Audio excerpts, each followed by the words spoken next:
అయితే ఘటోత్సవం మరియు కుంకుమార్చనలు అయితే జరుగుతున్నాయి.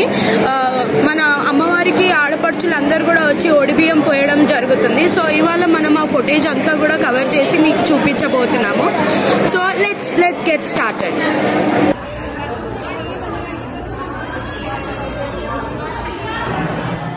అమ్మా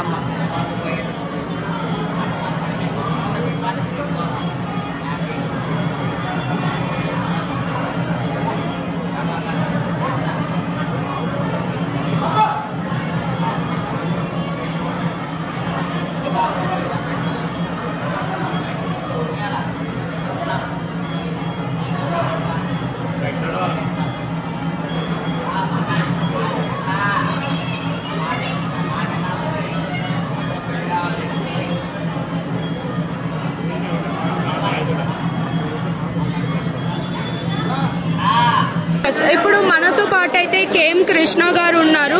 సో మనం ఇవాళ తెలుసుకుందాం ఇవాళ ఏర్పాట్లు ఎట్లా జరుగుతున్నాయి, మరి ఏంటి ఘటోత్సవం ఎలా జరగబోతుంది, మరి ఆడపడుచుల కుంకుమ అర్చనలు ఎలా జరగబోతున్నాయి ఏంటి అనేది అయితే తెలుసుకుందాము. చెప్పండి సార్. ఈరోజు ఉదయం 8 గంటల నుండి ఈ ఘటోత్సవ కార్యక్రమము మొదలవుతుంది. షూరిటీ అప్పయ్య గారి యొక్క వ్యవస్థాపకులు, వారి కుమారులు ఇద్దరు Kamesh Ramesh founder family chairman గారి ఆధ్వర్యంలో ఉదయం 8 గంటలకు ఒడిబియ్యము పసుపు కుంకుమతోనే అమ్మవారికి సమర్పించడం జరిగింది. తదుపరి ఇప్పుడు 1:30-2 గంటల ప్రాంతంలో వారి అమ్మవారి యొక్క ఘటం అలంకారమే దాని ఆవరణాలు, అమ్మవారికి సంబంధించినటువంటి ఘటంకు సంబంధించినటువంటి ఆవరణాలు, ఘటము దానికి అలంకరణ చేయడానికి ఇప్పుడు 2 గంటల సమయంలో అక్కడి నుండి మహంకాళి అమ్మవారి యొక్క దేవాలయం గర్భాలయం నుండి మరి అయ్యగారులు వీళ్ళందరూ కూడా ఈ చైర్మన్ గారికి అప్పచెప్పి ఇక్కడ నుండి పొజిషన్ పోతరాజులు ఆటపాటలతోని అంగరంగ వైభవంగా డప్పు మేళాలతోని ఈ ఊరేగింపు ప్రారంభమవుతుంది.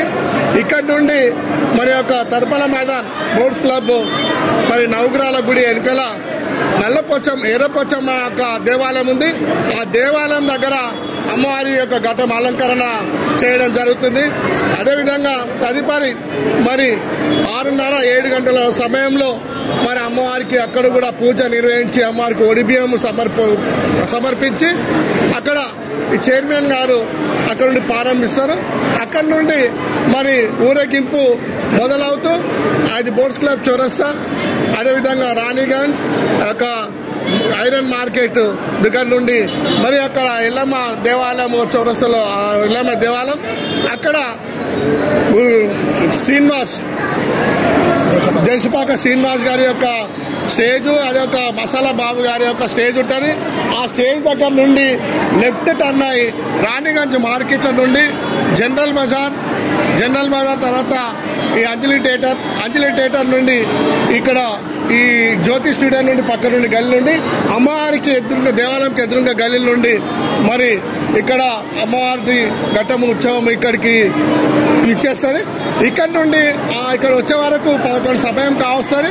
ఈ యొక్క అమ్మవారి యొక్క దేవాలయం చుట్టూ పోలీస్ స్టేషన్ ఈ దేవాలయం చుట్టూ ఒక రౌండ్ ప్రదర్శన చేసి ఆ యొక్క అమ్మవారి ఘట్టము లోపలికి ఇచ్చేసి అమ్మవారి యొక్క దర్శనానికి ఇక్కడ అందరు పాత్రలు అవుతారు. 1000 మందితోనే మరి యొక్క భక్తులు అమ్మవారి ఆశీస్సులు పొందడానికి అమ్మవారి యొక్క దర్శనము ఒడిబియ్యము కొబ్బరికాయలు అమ్మవారికి సమర్పించి దర్శనం చేసుకోవడానికి అనేకమైనటువంటి భక్తులు విచ్చేసి ఎక్కువ మట్టుకు మహిళా సోదరులు అదేవిధంగా వాళ్ళ ఫ్యామిలీతోని కూడా కుటుంబ సమేతంగా విచ్చేసి ఒక కార్యక్రమాన్ని జయప్రదం చేయడం జరుగుతుంది. అప్పుడు ఇది అయిన తర్వాత అమ్మవారి దగ్గర హారతి ఇచ్చి అమ్మవారి దగ్గర పక్కన ఎడమ వైపు ఘటాన్ని అక్కడ పెట్టడం జరుగుతుంది. అక్కడికి ఈ రోజు కార్యక్రమాన్ని ముగిస్తుంది. తదుపరి తెల్లారి సోమవారం నాడు 10 గంటలకు అమ్మవారి యొక్క ఘటము ప్రతి వీధికి వెళ్ళడానికి రోజు ఒక్కొక్క బస్సు వెళ్ళి అక్కడ బస్సులకు వెళ్ళి దర్శనం ఇవ్వడానికి ప్రారంభం చేస్తారు. అక్కడ బస్సుల వరకు ఎందుకు వెళ్తారంటే యొక్క ఆ రోజుల నుండి 200 సంవత్సరాల నుండి అప్పటి నుండి ఆనవాయితీగా నడుస్తుంది. వికలాంగులు కానివ్వండి, కన్ను లేని వాళ్ళు కానివ్వండి, వీళ్ళకి దర్శనం ఇక్కడ వచ్చి దర్శనం చేసుకోవడానికి ఇబ్బంది అవుతుంది. కాబట్టి ఘట్టమామ అనేటువంటి ఉజ్జయిని మహంకాళి అమ్మవారి ఘట్టము దర్శనం అందరికి ఇవ్వాలని చెప్పి ప్రతి వీధికి తిరగడం జరిగి అందరికి దర్శనం ఇస్తుందని చెప్పి సందర్భంగా తెలియజేస్తాం.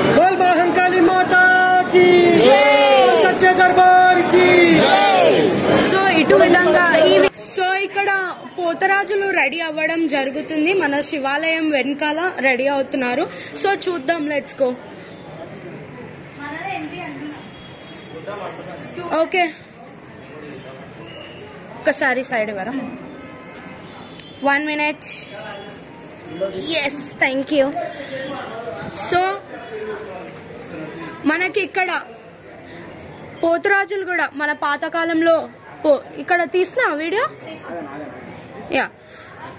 పోతురాజులు కూడా మన పాతకాలంలో ఎలాగైతే పసుపు కుంకుమలతో రెడీ అవుతుండేనో అలాగే ఈసారి కూడా ఉజ్జయిని మహంకాళి టెంపుల్ పోతురాజులు అలాగే మన నిష్ఠగా రెడీ అవుతున్నారు. ఒక్కసారి